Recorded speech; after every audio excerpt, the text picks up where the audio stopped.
Welcome to the Rim Break Rodeo. We hope this video helps. You begin by ensuring you have organizer rights and the appropriate teams policy.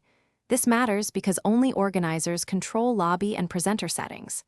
Next, schedule the event as a town hall or large meeting type and set date, time, and duration.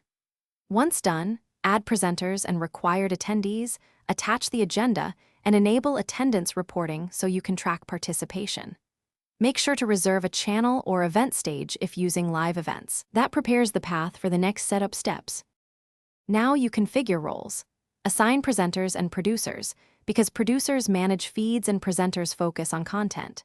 You should upload slide decks and rehearse sharing to prevent latency, test screen sharing and switch between camera and desktop to confirm quality.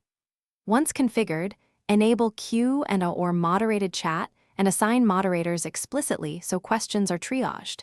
This prevents chaos during live sessions. After testing transitions and presenter order, you're ready to start broadcasting to attendees. You go live by starting the broadcast and watching the producer view to confirm feeds and captions. Watch attendee count and chat for immediate feedback.